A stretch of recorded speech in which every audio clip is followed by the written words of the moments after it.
Hello, I'm MK Davis. I want to talk a little bit about the area around Bluff Creek and the Bluff Creek drainage and how events that occurred there led up to the filming of the Patterson Bigfoot film. And it's got to do with construction of a road. And they call it the Go Road.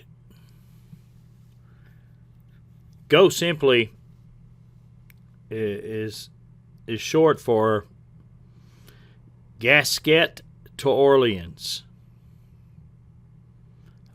Gasquet's on the coast, and Orleans is in the interior along the Klamath River. And this road, when they got through with it, would pass through some of the rugged country of the Siskiyou mountain range. And it was projected originally to be done in the creeks, in the riverbeds. But heavy rain kept washing out their construction. So they moved it to the ridge tops. And I'll read that to you. I probably won't do a whole bunch of commentary on it. I'll let this information, that I have, just kind of sink in. Let's learn a little bit about the Go Road.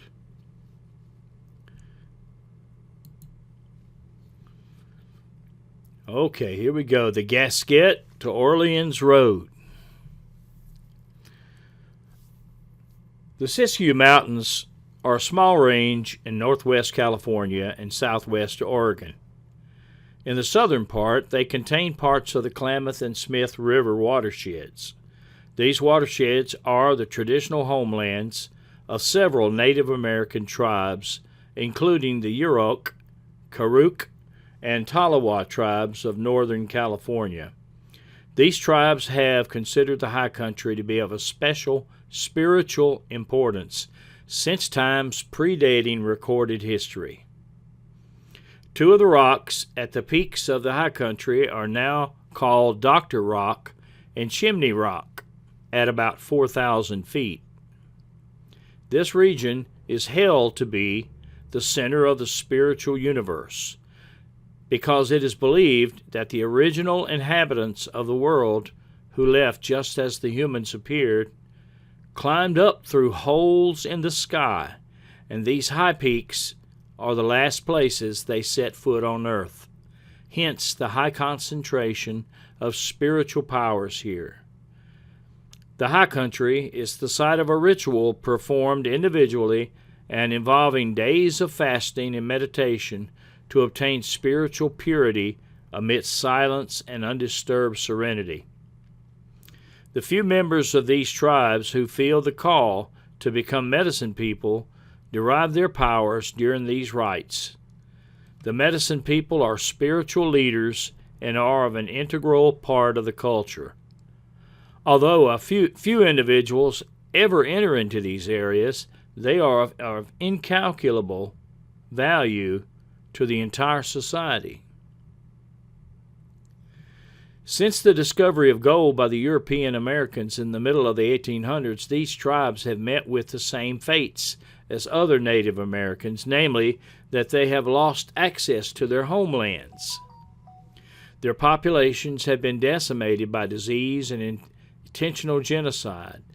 Much of their culture has been lost because of the forced policies of assimilation. The practice of their religion has been at times forbidden by U.S. law. Policies of forced repatriation and then allotment of their reservations to private ownership have resulted in the loss of the land that they considered sacred and from which they derived their food, clothing, housing, and medicine. The Siskiyous were transferred mostly into the hands of the U.S. Forest Service, and until the 1950s were mostly ignored. By this time, the post-war economic boom coincided with the depletion of the nation's timber resources in more easily accessible locations, and the Forest Service began an ambitious plan to open rugged areas to lumber interests. Roads began to crisscross formerly untouched areas of wilderness on Forest Service maps, and a road through what is now called the Six Rivers National Forest was planned from Gasquet to Orleans, called the Go Road. Gasquet is on the Smith River in Del Norte County, and Orleans is on the Klamath River in Humboldt County. The road would allow logging of an area rich in conifers and would provide an economic boon to the relatively isolated Del Norte lumber mills.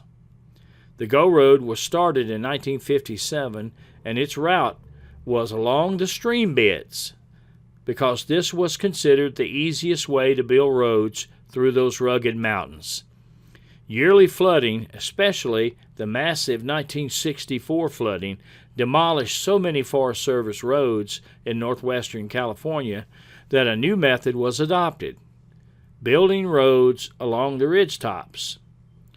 The ridgetop route of the Go Road brought it directly to Dr. Rock and Chimney Rock and other high country areas. The road building method was for the Forest Service to put each section of the road out to bid to private contractors. In this way, it would be built in 5 to 15 mile stretches from both ends to the middle, the high country. Throughout the 1960s, the environmental movement was growing as people began to see and understand many ecological problems. The vociferous environmentalists in Northern California were concentrating on the formation of Redwood National Park. Redwoods became an easily identifiable megaflora around which people rallied. The Redwoods National Park was formed through many hard-fought battles and compromises involving the trade of unforested public lands to private interests, and in exchange for their recently clear-cut redwood habitats, which now constitute much of the RNP. Attention soon turned to the Siskiyous, which are inland and contain redwoods only in their coastal foothills. The prevailing attitude of the entrenched Forest Service and private lumber companies was that they had just given up their prime land, and now their next best source of income was being targeted. In 1969, the National Environmental Protection Act was passed by Congress, and this mandated more public input in Forest Service land use decisions. Opposition to the Go Road had been token until then, and even after the Forest Service thwarted efforts at public review, in 1972, the Sierra Club successfully sued the Forest Service, saying NEPA guidelines were not being followed. There was the beginning of a cultural reawakening among the tribes at this time, and environmentalists approached members of the Yurok tribe in order to encourage opposition to the Forest Service plans. There had been an absence of Indian opposition for possibly several reasons until this time.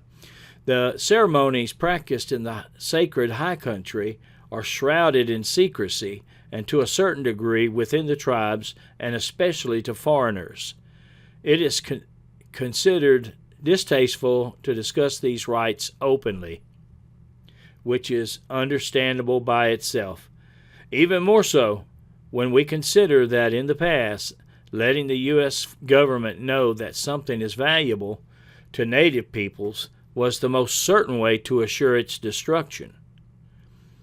Another possible reason is that many of the Indians at this point were enjoying the economic benefits of participants in the lumber industry, and due to the loss of cultural pride and identity, it was easy for them to ignore the damage they were causing to their traditional practices. Perhaps most importantly, history shows no example of successful opposition to U.S. policies of land use. The sum of U.S.-Indian relations has been that of unilateral decision-making by the federal government. enacted through the use of force. In September 1973 was the first public Indian opposition to the Go Road. Voiced at public hearings in Eureka and Crescent City, this was just after the first anthropological study conducted by the Forest Service, which stated that there was no cultural significance to the area. Oh my gosh. The rest of the decade saw a complex batch of expensive legal battles. Forest Service deception and slow but steady progress on the Go Road despite numerous injunctions. A subsequent anthropological report commissioned by the Forest Service and conducted this time by a recognized authority on the Yuroks claimed that building the Go Road would greatly disturb these sites and would in effect seal the cultural death of the tribe. Although the Forest Service attempted to ignore this report, it was used as the basis of a claim that the Go Road would deny freedom of religious practice as guaranteed in the First Amendment to the Constitution. In 1978, Congress passed the Indian Religious Freedom Act, stating that the federal government must take tribal sacredness of land into account when determining the uses allowed on it. Even the legislators who passed this act admitted it was toothless, as it was vague, and there was no stipulation of how much consideration these facts should receive or what would happen if they were ignored.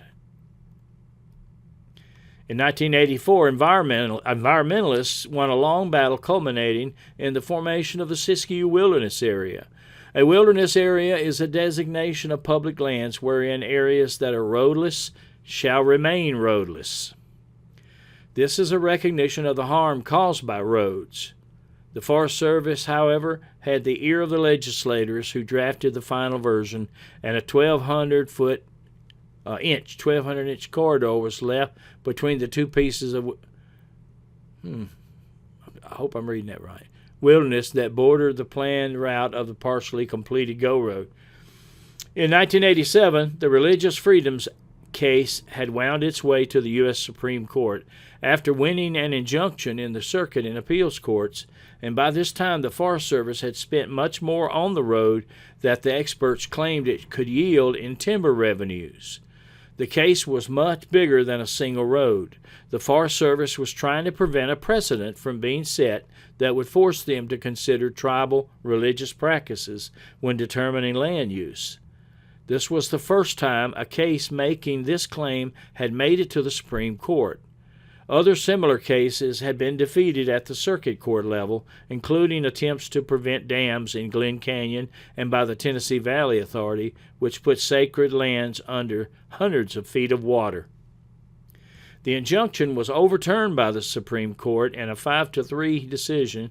Justice Sandra Day O'Connor stated in her majority opinion that the construction of the road did not prohibit the practices of religion.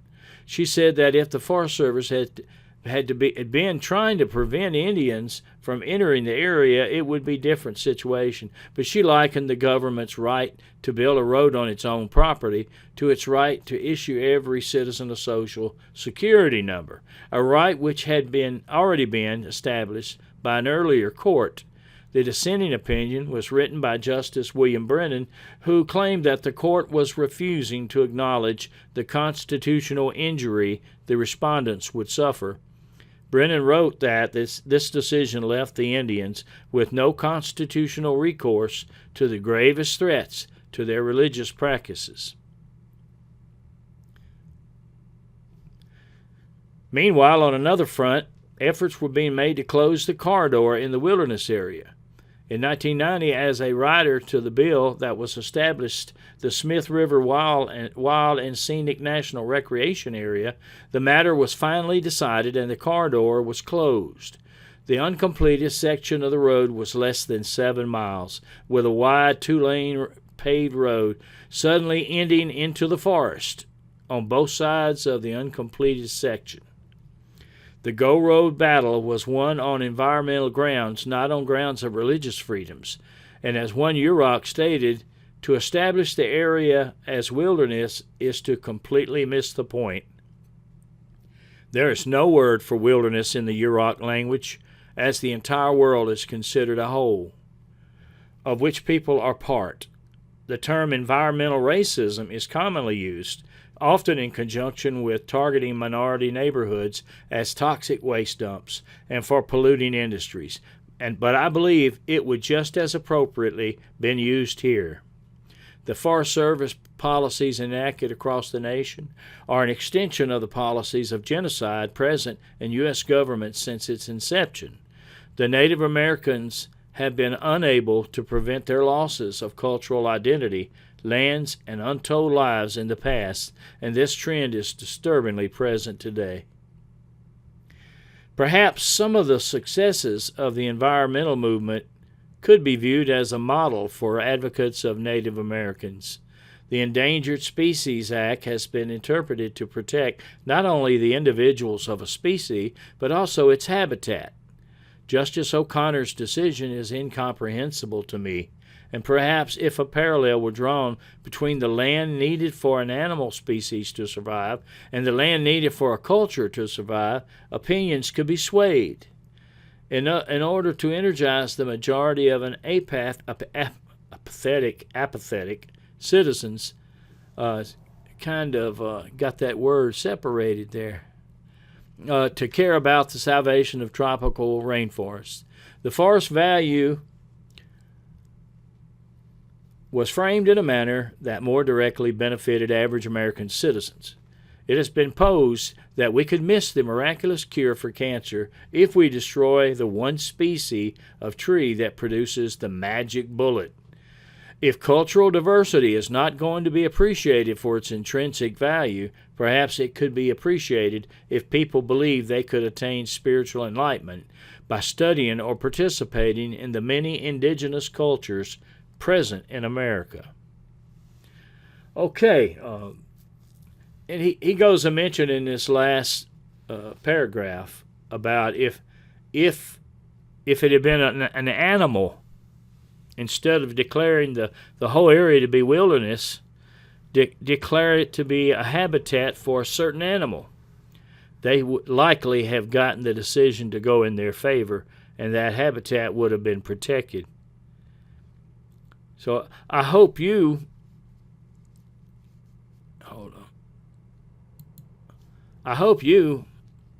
can kind of get the importance of that statement, because if Bigfoot were to be declared real, exists in that area, they can get all of that lumber interests legislation reversed.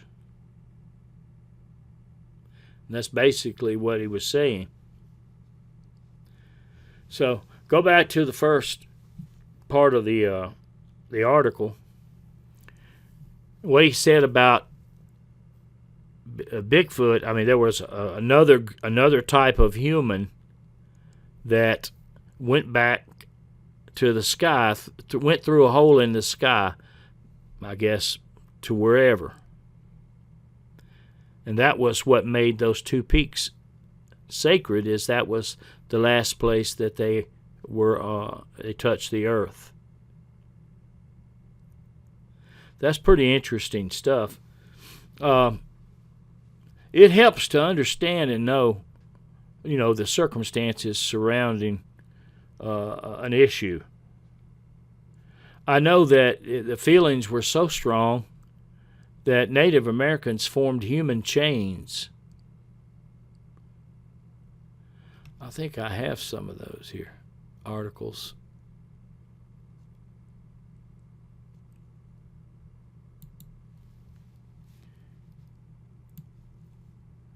Well, I guess that's it. Let me find. There we go.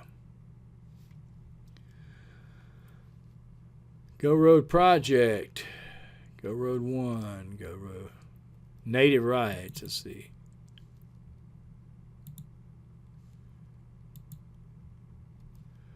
There we go. Tuesday, January 5th, 2010. Human blockade halts logging on the Karuk sacred sites.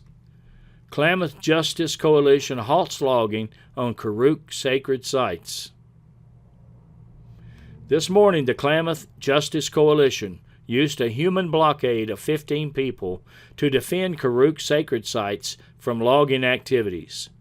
The action took place near Orleans, California, within the Six Rivers National Forest, and halted work on the Orleans Community Fuels Reduction Plan.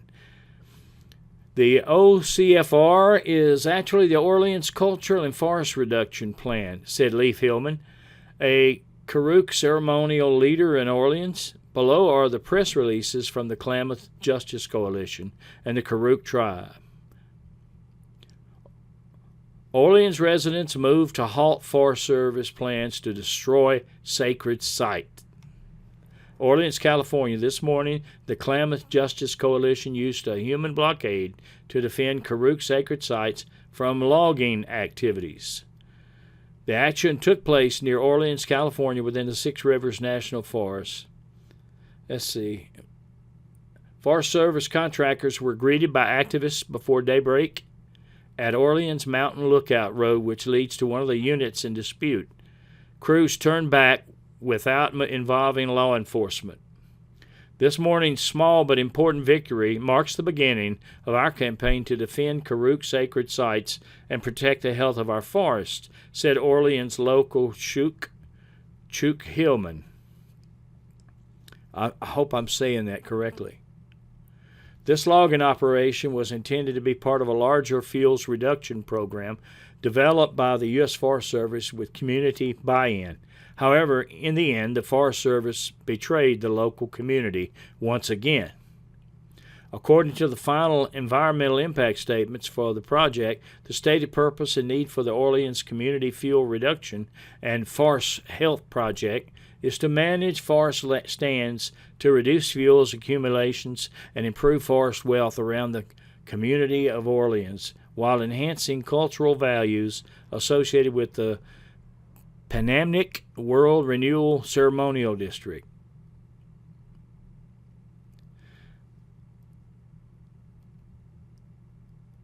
It goes on to include some of their.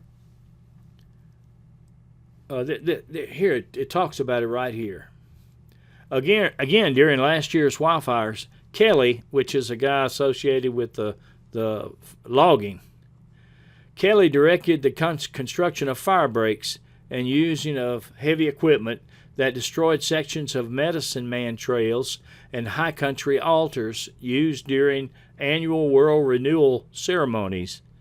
Representatives from the Karuk tribe urged Kelly to build the breaks in areas that were less sensitive, but the concerns were ignored, and it's like Kelly is hell-bent to destroy our sacred areas one step at a time. So you see the feelings that exist there. This was in 2010, and likely it continues. I gave a presentation to the Karuk Tribal Council about the Patterson film and about, I wanted them to understand the potential of Bigfoot and what it could mean to them and to the Forestry Service and to their ability to legislate the destruction of forests and sacred areas. And this has been going on in the Bluff Creek area. They kind of do it when they want to do it. And it's those sacred areas. Late one night, I was laying on the ground there at Louse Camp. And this was pretty late, or maybe even early. I started to hear chanting. And I listened to it 15 or 20 minutes. I tried to get Don Monroe to wake up, and I couldn't wake him up. He was sleeping on top of the picnic table. And I listened some more, and I hollered for Don again, and the third time it went silent. There were at least two voices, and they were chanting something. And later on, I mentioned this to the man who was hosting the Fish Lake campgrounds, and he said that it was medicine men. They were doing their I don't know, training, I suppose. Their spiritual things that they had to do, and they were. It would drift down through in the night air, drift down through the canyons and stuff, and you could hear it. So I listened through at least one round of the chanting from those sacred sites. So I know what it means to them. If you were to say, okay, Bigfoot's real, they'd shut that thing down, and it wouldn't matter what the Indians thought. It would go from a protected wilderness area, which you could legislate anything you want, to a protected habitat, which they would have to just leave it alone. Sensitive habitat. Now, I hope you understand. I could read on and on about it. I've got quite a bit of information on it, but that's where it stands right now. It's a protected wilderness area. They can do whatever they decide they want to do. And, that's 50 plus years ago that the film was shot. Don't you know that film was considered to be a real thorn in the side of these lumber interests? Bigfoot was a thorn in their side anyway. They didn't want Bigfoot to exist. And we call it Bigfoot. It sounds almost cartoonish. Sasquatch. Or whatever you want to call them, wild people.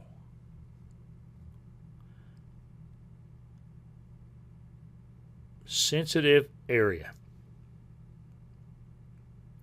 Anyway, I'm just going to leave it at that. It's a lot to digest and think about. And you folks have a great day. And I thank you one and all for your time.